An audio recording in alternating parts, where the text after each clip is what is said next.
잠언 말씀에 어떤 길은 사람이 보기에 바르나 필경은 사망의 길이니라 라는 말씀이 있어요.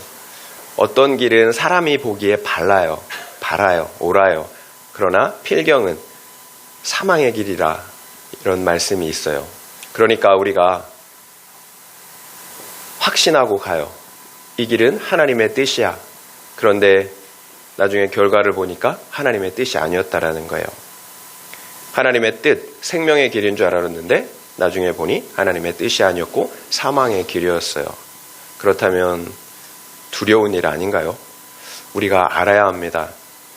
과연 우리가 확신하는 생명의 길 중에 사망의 길은 무엇이 있을까요? 우리가 알아야 돌이킬 수가 있잖아요. 그래서 오늘 본문 말씀을 통해서 과연 우리가 확신하는 생명의 길 중에 과연 사망의 길은 무엇인지 함께 알아보며 은혜를 나누면 좋겠습니다. 이스라엘 자손이 요단강 동편에 있는 아모리 왕 시온과 바산 왕 옥과의 싸움에서 승리하고 그들의 땅을 기업으로 삼았습니다. 그러니까 그 지역에 가나안 동쪽에 살고 있었던 모압 왕 발락이 잔뜩 겁을 먹었어요. 이유가 있어요. 이스라엘이 그 차지한 땅은 앞서 아모리 왕 시온이 자신들에게서 빼앗은 땅이었기 때문이에요. 그렇다면 이스라엘 자손이 얼마나 강한 겁니까? 자신들을 이긴 시온 왕을 이겼어요. 그러니까 모압 왕 발락이 이스라엘 자손들이 두려운 거예요. 싸움을 통해서는 이길 수 없을 것 같습니다. 그래서 한 가지 계책을 세우게 됩니다. 22장부터 24장까지가 그 내용이에요. 메소포타미아의 부돌이라는 곳에 신통한 술사 발람이라는 사람이 살고 있었어요. 그런데 이 사람이 얼마나 신통한지 그 사람이 축복하면 복을 받아요. 그리고 그 사람이 저주를 하면 저주를 받습니다. 그러니까 모압 왕 그 발락이 생각한 거예요. 이 사람을 통해서 이스라엘 백성을 저주하면 되겠다.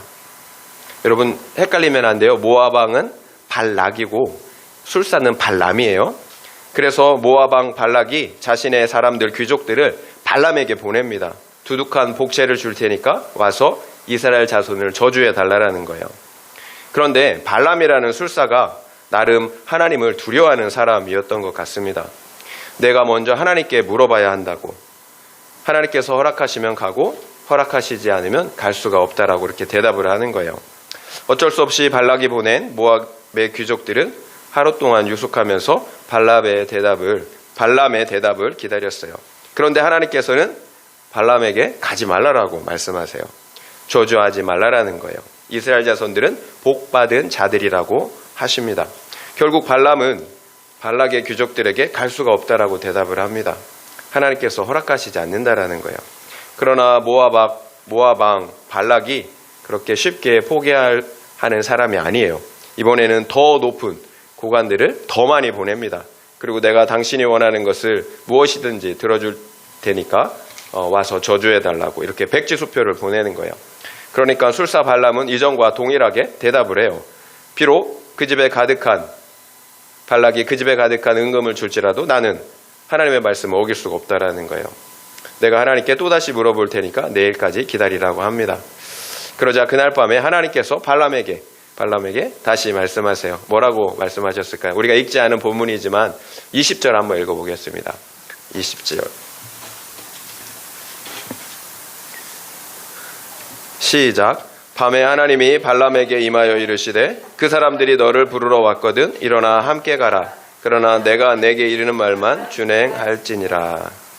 어찌된 일인지 하나님께서는 그 사람들이 너를 부르러 왔거든 일어나 함께 가라고 말씀하세요. 그러나 내가 내게 이르는 말만 준행하라고 말씀하십니다. 발람이 좋았겠죠. 부귀 영화를 누릴 수 있는 그런 기회가 왔습니다. 이제 발람은 모압의 고관들과 함께 발락에게로 갑니다. 그런데 이해할 수 없는 일이 오늘 본문에서 일어나고 있는 거예요. 22절 함께 읽겠습니다. 22절이에요. 그가 감으로 말미암아 하나님의 진노하심으로 여호와의 사자가 그를 막으려고 길에 서니라. 발람은 자기 나귀를 탔고 그의 두 종은 그와 함께 있더니 그가 감으로 말미암아 여호와 하나님께서 진노하셨다라고 말씀하세요. 그러므로 여호와의 사자가 그를 막기 위해 길에 섰다라고 말합니다. 분명 하나님은 가라고 말씀하셨어요. 다만 내게 하는 말만 준행하라고 하셨지만 가라고 말씀하셨어요. 그런데 왜 발람이 가는 것으로 하나님이 진노하셨을까요? 그래서 여호와의 사자가 칼을 들고 막아섰을까요? 여러분, 쉽게 이해가 되지 않죠. 그래서 우리가 좀 더 말씀을 봐야 될 것 같습니다. 23절부터 27절 말씀 읽겠습니다. 23절부터 27절이에요. 나귀가 여호와의 사자가 칼을 빼어 손에 들고 길에 선 것을 보고 길에서 벗어나 밭으로 들어간지라. 발람이 나귀를 길로 돌이키려고 채찍질하니 여호와의 사자는 포도원 사이 좁은 길에 섰고 좌우에는 담이 있더라. 나귀가 여호와의 사자를 보고 몸을 담에 대고 발람의 발을 그 담에 짓누르매 발람이 다시 채찍질하니 여호와의 사자가 더 나아가서 좌우로 피할 데 없는 좁은 곳에 선지라. 나귀가 여호와의 사자를 보고 발람 밑에 엎드리니 발람이 노하여 자기 지팡이로 나귀를 때리는지라. 발람이 탔던 나귀는 여호와의 사자를 봐요. 그런데 발람은 여호와의 사자를 보지 못해요. 그러니까 나귀는 칼을 들고 서 있잖아요, 여호와의 사자가. 그러니까 여호와의 사자를 피해서 이렇게 길을 벗어나는 거예요. 그래서 밭으로 들어갑니다. 그러니까 발람이 볼 때는 어때요? 이놈의 나귀가 왜 이러나 이런 생각이 들었겠죠. 채찍으로 나귀를 때려요. 그런데 그뿐이 아니에요. 조금 더 나가다 보니까 여호와의 사자가 포도원 그 사이에 돌담이 있었어요. 돌담 사이에 서 있는 거예요. 나귀만 또 이번에도 여호와의 사자를 보는 거예요. 나귀가 여호와의 사자를 피하려고 한쪽 돌담에 바짝 붙어요. 그러니까 한쪽 담에 바짝 붙으니까 피해서 붙으니까 어떻게 해요? 발람이 발이 이 돌담에 막 짓 이기는 거예요. 얼마나 아파요. 그러니까 또 화가 나서 또 나귀를 때립니다. 그런데 이번에 좀 가다 보니까 여호와의 사자가 이제 좁은 길에 서 있는 거예요. 담이 있어서 돌아갈 수도 없고요. 그리고 앞으로 나아갈 수도 없어요. 그러니까 나귀가 갑자기 그 앞에 확 엎드리는 거예요. 그리고 움직이질 않아요. 그러니까 발람이 세 번째잖아요. 화가 머리끝까지 난 거예요. 이놈의 나귀가 오늘따라 왜 이러나. 그래서 이번에는 채찍이 아니라 지팡이를 들어서 나귀를 내려치는 거예요. 여러분, 왜 이런 일이 계속 벌어질까요?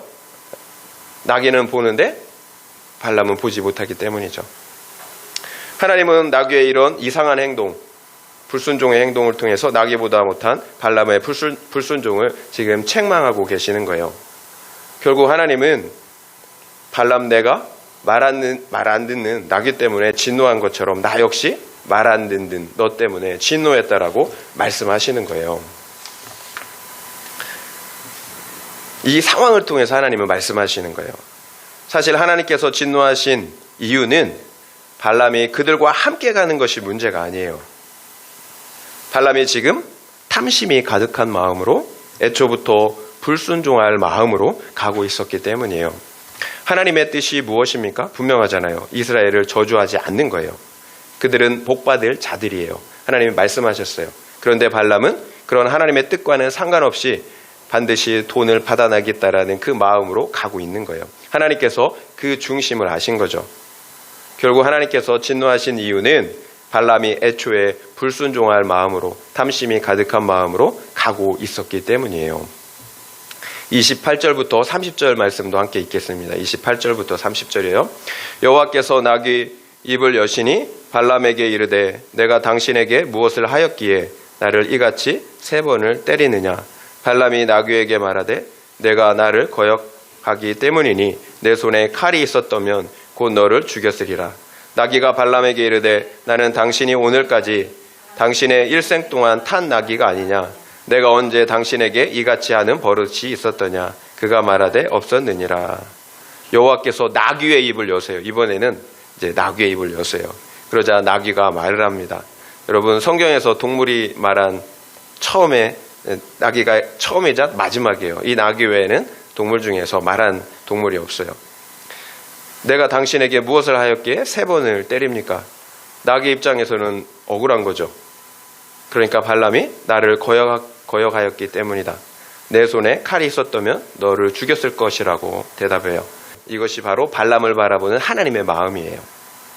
내가 마치 나귀처럼 나의 뜻을 거역하고 있다. 그래서 내가 너를 죽이려고 나왔다라는 거예요.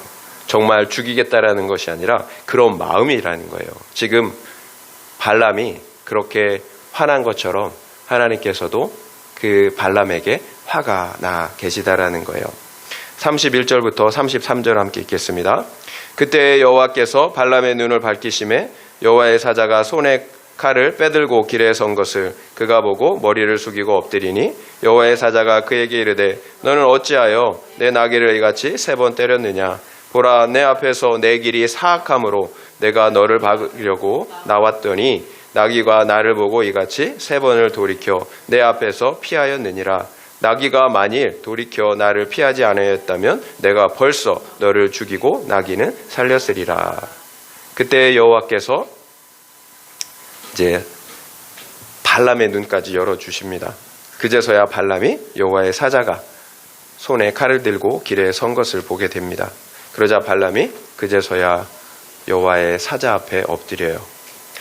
여호와의 사자가 발람을 책망하잖아요. 어찌하여 내 나귀를 3번 때렸느냐.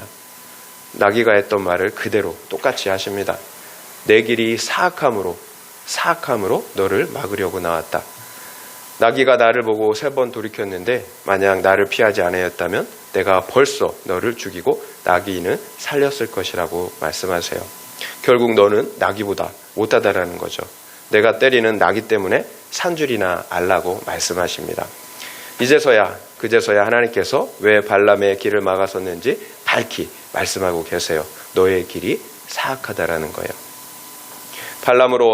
발람은 이제 어떻게 하면 복채를 받을 수 있을까? 그 안에 욕심으로, 탐심으로 가득 차 있었습니다. 그래서 영적인 눈이 가려진 거예요. 막으려고 오신 하나님의 사자를 보지 못한 것입니다. 여러분, 우리 안에 탐심이 가득하면요, 하나님을 분별을 못해요. 보지를 못해요. 앞서 발람이 하나님의 뜻을 잘못 이해했던 본질적인 이유예요.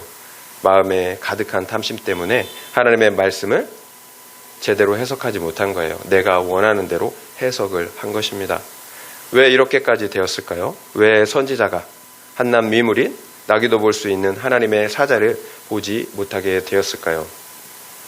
영적인 눈이 완전히 감겨졌기 때문이에요. 그 안에 탐심이 가득하기 때문이에요. 하나님의 뜻은 분명하잖아요. 이스라엘을 저주하지 않는 거예요. 그러나 그 안에 해결되지 않은 탐심이 있으니 계속해서 내 생각을 따라 죽음의 길로 가는 거예요.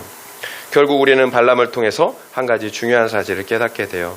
나의 탐심으로 인하여, 그러니까 나의 해결되지 않는 죄로 인하여 하나님의 말씀을 내가 원하는 방식대로 왜곡할 수 있다라는 거예요. 하나님의 말씀을 내가 원하는 방식대로 왜곡할 수 있다라는 거예요. 그러면서도 깨닫지를 못해요.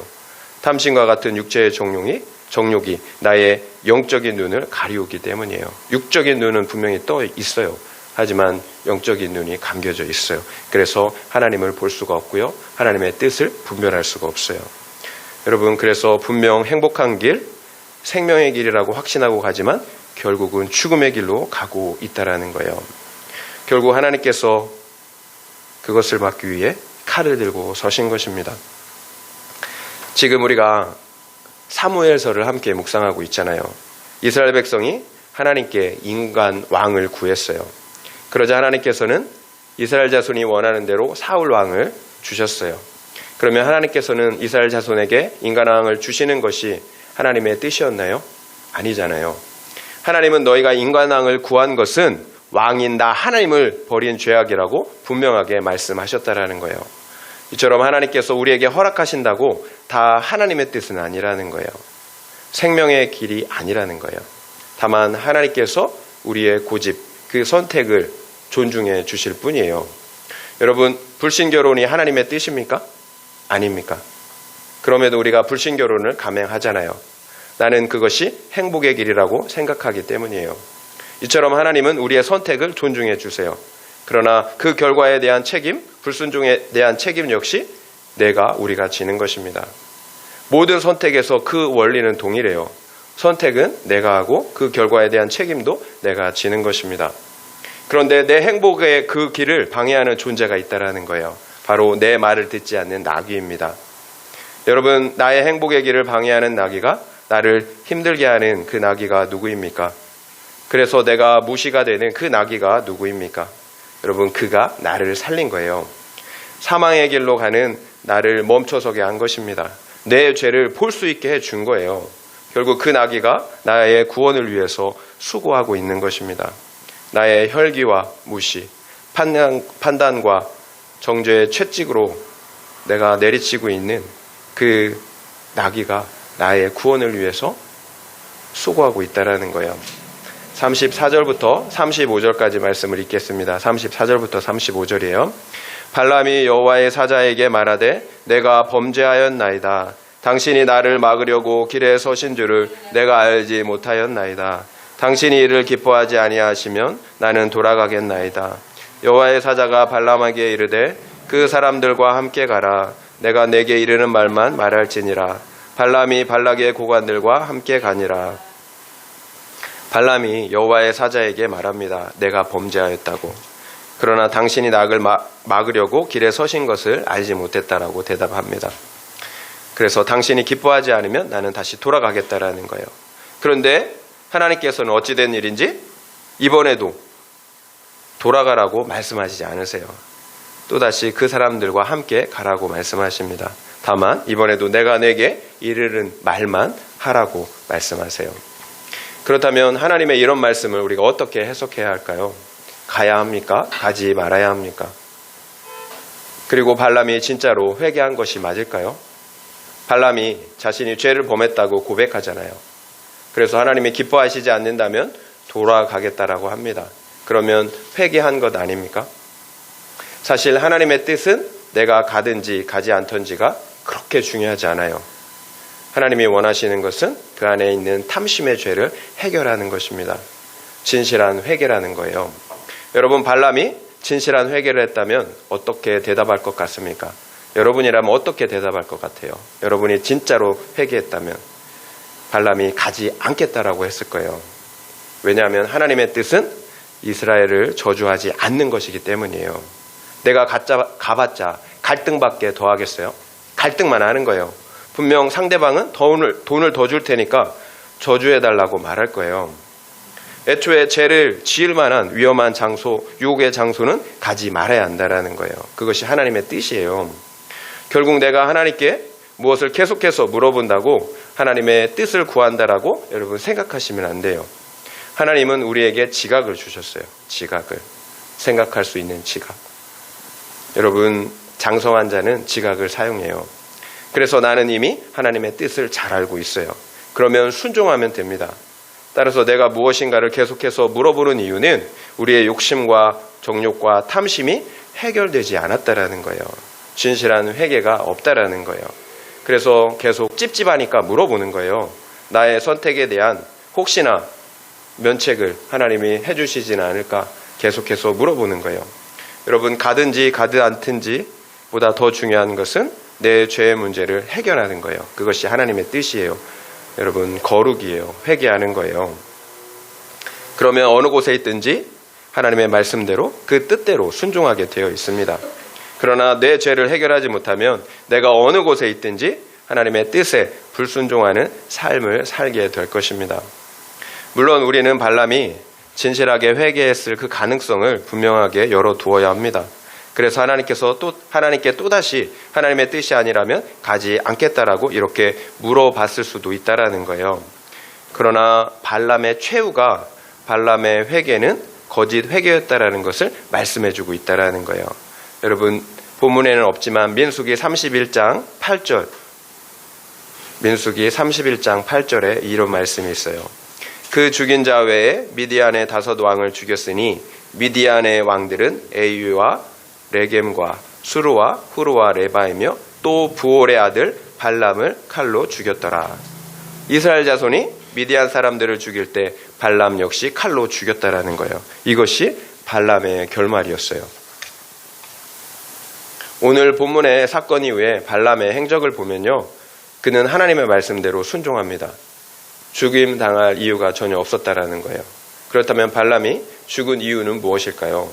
발람은 미디안 사람들과 발락에게 이스라엘 자손이 영적, 육적, 음행의 죄를 짓도록 그 방법을 알려준 장본인이었다라는 거예요. 그러니까 발람은 비록 표면적으로는 하나님의 말씀에 순종하는 척했지만 실제 내용면에서는 하나님의 뜻에 불순종했다라는 거예요. 이스라엘이 음행하도록 사주하였습니다. 그렇다면 발람은 끝내 회개하지 않은 거죠. 그 탐심의 죄를 해결하지 못한 것입니다. 가짜 회개예요. 하나님의 경고에도 불구하고 죽음의 길을 간 것입니다. 여러분, 전지전능하신 하나님께서 발람의 결말을 모르셨겠습니까? 하나님은 우리보다 우리를 더 잘 아세요. 우리 스스로는 속고 있으면서도 나는 몰라요. 속고 있는지. 그러나 하나님은 정확하게 우리의 마음을, 그 상태를 아세요. 결국 하나님은 나귀를 통해서 발람에게 지금 얼마나 위험한 상태인지를 계속해서 경고하시고 말씀하고 계시는 거예요. 내가 그런 마음의 상태로 갔다가는 반드시 죽는다라는 거예요. 여러분, 우연은 없어요. 우리는 사건을 통해서 하나님의 음성을 들어야 합니다. 여러분, 하나님의 뜻이 분명함에도 혹시 하는 것이 있지는 않습니까? 그래서 우유부단 미적미적 탐심과 정욕의 유혹에 그렇게 끌려가고 있지는 않습니까? 여러분, 혹시 반드시예요. 결국 가서는 죽음의 길을 선택하게 된다라는 거예요. 지금 조금이라도 내 마음에 힘이 있을 때 우리의 탐심과 정욕을 내려놔야 합니다. 여러분, 너무 늦으면 이제 돌이킬 수 있는 그 조금의 힘조차 사라지게 된다라는 거예요. 적용 질문 드리겠습니다. 하나님의 뜻이 아니라는 것을 알면서도 미적미적 회개하지 못하는 죄, 끊어내지 못하는 죄가 무엇입니까? 결국 죽음의 길로 가게 된다라는 사실을 알고 있습니까? 한번 생각해 보시기 바랍니다. 하나님의 뜻이 아니라는 것을 알면서도 미적미적 회개하지 못하는 죄, 끊어내지 못하는 죄가 무엇입니까? 결국 죽음의 길로 가게 된다라는 사실을 알고 있습니까? 한번 생각해 보시기 바랍니다. 초대교회가 시작할 때 교회 내에서 아주 끔찍한 사건이 있었어요. 바로 아나니아와 삽비라 부부의 죽음이었어요. 그 당시에 예수를 믿고 거듭난 많은 사람들이 자신들의 소유를 팔아서 교회에 헌납하였습니다. 그래서 초대교회 공동체 내에서 경제적인 공의가 실현이 되었어요. 그러니까 굶주린 자, 가난한 자가 하나도 없었다라는 거예요. 그 당시에 초대교회의 일원이었던, 그 공동체 일원이었던 아나니아와 삽비라 부부 역시 자신들의 소유를 팔아서 하나님께 드리겠다라고 약속을 하였습니다. 그런데 그들이 소유를 팔아서 막상 드리려고 하니까 아까운 거예요. 결국 아나니아는 소유를 판 돈 중에서 일부를 숨기고 나머지만 사도들에게 가져다 주었습니다.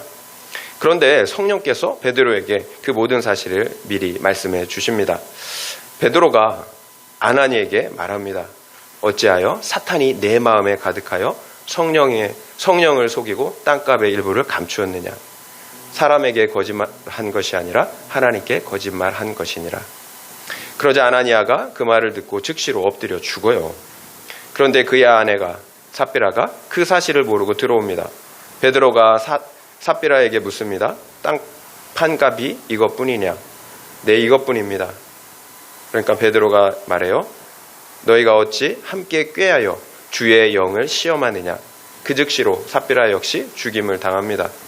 결국 성령을 속인 두 부부는 한날 비참한 죽임을 당하게 됩니다. 이것이 내 안에 해결되지 못한 탐심의 결과예요. 그렇다면 이들 부부는 구원을 받았을까요? 구원의 문제는 하나님의 주권에 달린 문제예요. 그래서 100% 구원받았다, 구원받지 못했다 말씀드리기가 쉽지는 않아요. 그러나 성경이 말씀하시는 바는 구원받지 못했다라는 거예요. 그렇다면 너무한 것 아닙니까? 거짓말했다고 죽습니까? 그것은 어디까지나, 그런 생각은 어디까지나 우리의 생각이고 우리의 기준이에요. 반드시 하나님의 기준을 우리가 가져야 합니다. 저 역시 처음에는 너무하다고 생각했어요.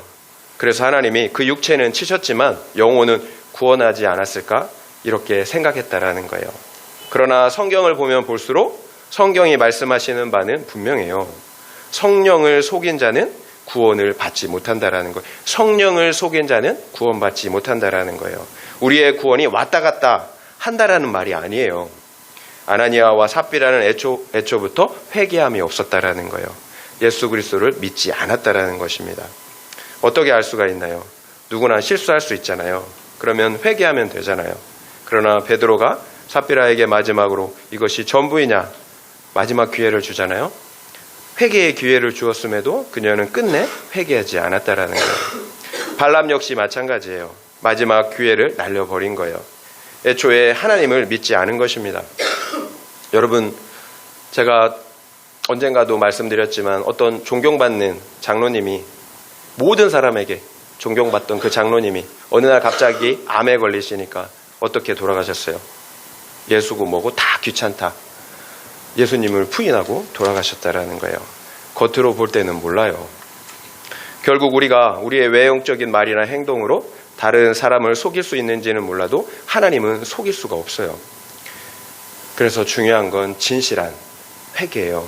진짜로 돌이키는 것입니다. 지금 이해할 수 없는 나귀의 행동으로 힘이 드십니까? 하나님의 사랑이에요. 사망의 길로 가는 나를 막아서신 것입니다. 어떤 길로 갈 것인지 선택해야 하는 상황이에요. 사망인지 생명인지. 여러분, 내 안에 있는 탐심과 욕심과 정욕과 음란과 같은 죄의 문제를 해결하지 않고도 하나님을 섬길 수가 있을 것 같습니까? 그러면서도 하나님의 뜻대로 살고 있다라고 생각하십니까? 여러분, 착각이에요. 필경은 사망의 길이에요. 형식적으로는 하나님을 섬기고 하나님의 뜻대로 사는 것 같지만 내용적으로는 하나님과의 뜻과는 정반대로 불순종의 삶을 살고 있는 것입니다.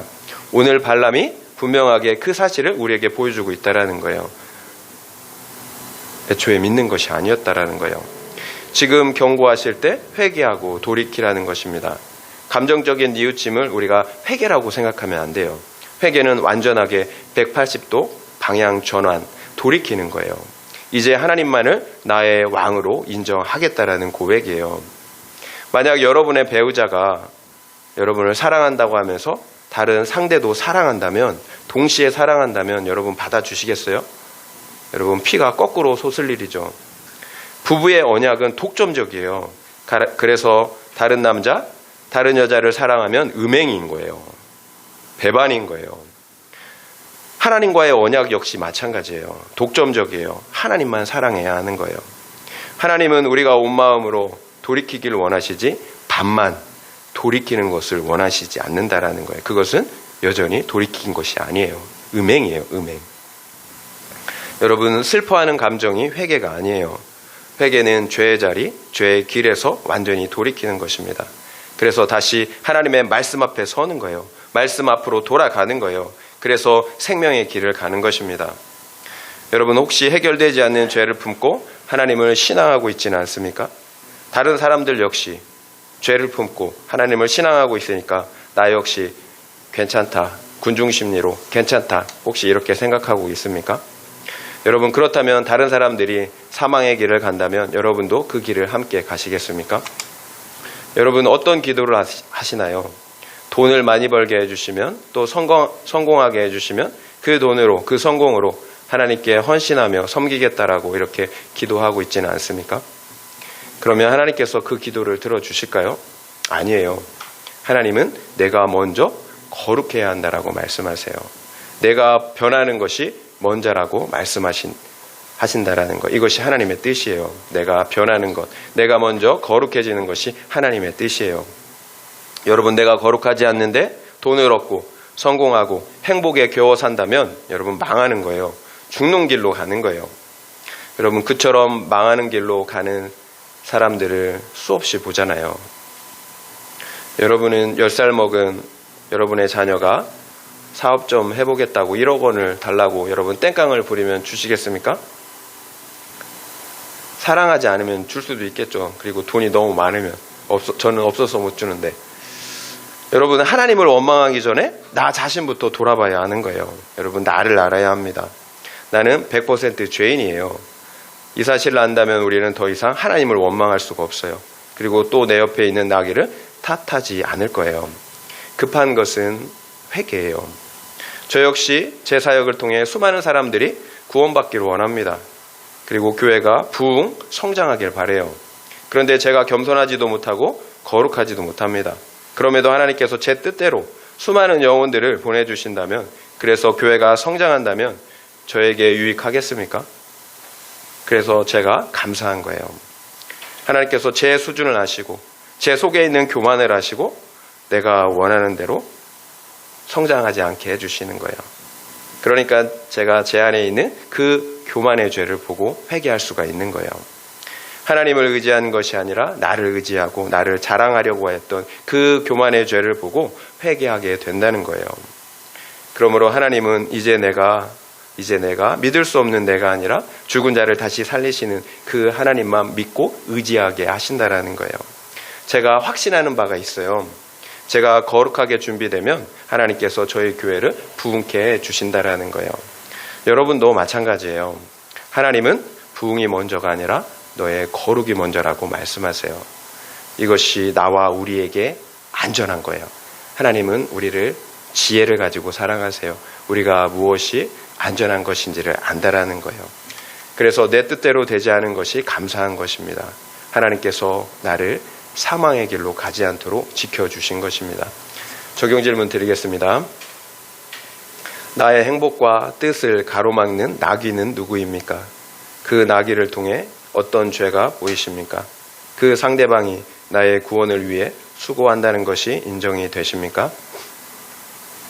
나의 행복과 뜻을 가로막는 나귀는 누구입니까? 그 나귀를 통해 어떤 죄가 보이십니까? 그 상대방이 나의 구원을 위해 수고한다는 것이 인정이 되십니까? 한번 생각해 보시기 바랍니다. 그렇다면 발람이 왜 이처럼 엉뚱한 해석을 한 걸까요? 그러니까 우리가 왜 성경을 보면서 잘못 해석하느냐라는 거예요. 여러분 동성애만 봐도 그렇잖아요. 어떤 사람들은 그 동성애를 자유로운 선택의 하나라고 주장을 한다라는 거예요. 성경은 분명하게 죄라고 말씀하고 있는데도 말입니다. 여러분 제가 어떤 사람들과 대화를 하다 보면요. 다들 자기는 다윗이래요. 그리고 요셉이래요. 어떤 누구도 나는 다윗을 괴롭히는 사울왕이나 요셉을 팔아버린 요셉의 형들이라고 말하는 사람이 없다라는 거예요. 그래서 자기는 의로운데 애매한 고난을 받는다라고, 그래서 욥처럼 인내해야 한다라고 이렇게 말을 하는 것을 듣게 돼요. 그런데 제가 볼 때는 안 그렇거든요. 그분이 다윗을 괴롭히는 사울 왕이고요. 그리고 요셉을 팔아버린 형들 같다라는 생각이 든다라는 거예요. 우리도 그렇잖아요. 왜 이렇게 온도 차이가 날까요? 타락한 인간은 모두 자기중심적이고 이기적이기 때문이에요. 그래서 성경 역시 나 중심적으로 해석하기 때문입니다. 계속 말씀드리는 동일한 말씀. 내 죄가 해결되지 않았기 때문이에요. 그래서 구원의 시작은 내가 100% 타락한 죄인이라는 사실을 아는 거예요. 여러분, 내가 100% 타락한 죄인이라는 사실을 아는 것, 이것이 구원의 시작이에요. 주제 파악을 하는 것, 이것이 구원의 시작이에요. 그래야 온 마음 다해 십자가의 예수를 믿고 의지할 수가 있어요. 안타깝게도 우리가 그 사실을 모른다라는 거예요. 그러니까 자꾸 나는 옳다고, 그러나 너는 잘못됐다라고 애꿎은 나귀만 때리고 괴롭히게 된다라는 거예요. 내가 가는 그 행복의 길을 나귀가 가로막는다고 생각하기 때문이에요. 나귀가 나를 살린 거잖아요. 인생의 목적은 행복이 아니라 거룩과 구원이잖아요. 그래서 가장 대표적인 나 중심적인 성경 해석이 바로 기복적인 성경 해석이에요. 하나님의 말씀을 나의 거룩과 구원이 아니라 나의 행복과 성공을 위해서 나 중심적으로 해석하는 것입니다. 결국 우리가 기복적인 이유, 그래서 다른 사람을 탓하는 이유는 나 중심성의 죄가 해결되지 않았다라는 증거입니다. 그렇다면 우리가 하나님의 뜻을 가장 잘 분별할 수 있는 방법은 무엇이겠습니까? 날마다 구속사의 말씀의 기준을 가지고 내 죄를 보며 거룩과 구원을 이루어가는 것입니다. 우리가 거룩하면 거룩할수록, 그래서 하나님의 형상을 회복하면 회복할수록 하나님의 뜻을 더욱더 선명하게 분명하게 분별할 수가 있다라는 거예요. 그렇다면 여러분, 발람이 왜 하나님의 뜻을 분별하지 못하고 죽음의 길을 갔는지 알 수가 있지 않겠습니까? 내 삶의 결론이라는 거예요. 내가 평상시 하나님의 통치를 받지 않은 거예요. 그래서 내가 지금까지 내 삶 속에서 크고 작은 불순종을 선택했기 때문이라는 거예요. 결국 우리가 하나님의 말씀을 묵상하지 않는다면, 그리고 하나님께 나아가 기도하지 않는다면, 그래서 하나님의 통치를 받고 있지 않는다면 나는 내가 원하는 사망의 길로 가겠다라는 선택을 하는 거예요. 변하지 않는, 여전히 변하지 않는 과거의 모습으로 살겠다라는 선택인 거예요. 여러분, 왜 하나님께서 침묵하실까요? 왜 이 길인지 저 길인지 하나님께서 속 시원하게 우리에게 말씀해 주시지 않을까요? 우리의 탐심과 정욕 때문이에요. 그래서 하나님의 말씀이 분별되지 않는 것입니다. 또 그래서 때로는 하나님께서 말씀해 주셔도, 말씀해 주고 싶어도 말씀해 주실 수가 없는 거예요. 하나님께서 말씀해 주셔도 우리가 분명히 불순종할 것을 알기 때문이에요. 여러분, 하나님의 말씀은 성경에 다 기록되어 있어요. 순종하려고만 하면 얼마든지 하나님의 뜻을 알고 순종할 수가 있어요. 우리가 왜 자꾸 물어볼까요? 나를 위해서 조금 하나님 뭐 좀 해달라는 거죠. 선택할 수 있도록. 여러분, 우리가 불순종이라는 더 큰 죄를 짓게 된다라는 거예요. 하나님이 분명하게 말씀해 주시면. 말씀해 줄 수가 없는 거죠. 하나님의 뜻은 분명하잖아요. 거룩이에요. 말씀에 순종하는 것입니다. 따라서 우리의 일상 속에서 하나님의 뜻을 분별하는 기준 역시 분명한 거예요. 나의 거룩과 구원을 이루기 위해서 어떤 환경이 더 좋은지를 여러분 생각하고 선택하시면 돼요.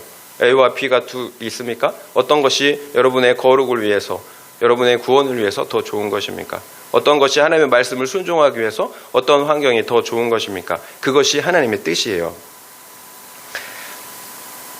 세 번째 적용 질문 드리겠습니다. 나는 나의 거룩과 구원을 이루기 위해서 매일 말씀을 묵상하십니까? 또 기도를 하십니까? 그래서 성령의 통치를 받고 있습니까? 그렇지 않다면 그 이유가 무엇인 것 같습니까?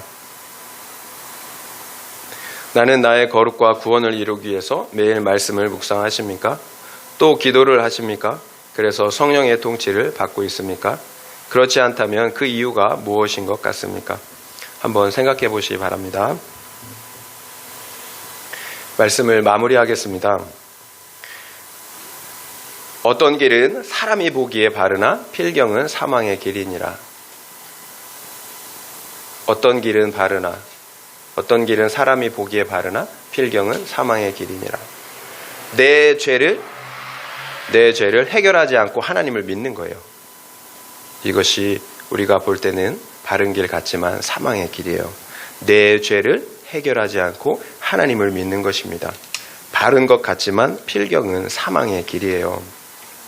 여러분, 숯불을 품고 대지 않을 방법이 있습니까? 뜨거운 숯불을 여러분 품고 여러분 대지 않을 방법이 있어요? 없어요. 죄를 품고 하나님을 섬길 수 있는 방법은 없어요. 발람은 하나님의 음성을 듣는 사람, 하나님께 쓰임받는 사람이었어요. 그러나 죽음의 길로 갔어요. 탐심의 죄를 해결하지 못했기 때문이에요. 우리 역시 교회에 있다고 믿는다고 여러분 무조건 안전한 것은 아니에요. 반드시 회개하고 돌이켜야 합니다. 그러면 하나님께서 성령을 주세요. 하나님과 화목하게 하십니다. 여러분, 하나님과 화목하신가요? 그러면 하나님을 사랑하게 되어 있어요. 하나님만 사랑하게 되어 있어요. 내 죄 때문에 하나님께서 십자가에 달려 죽으셨어요.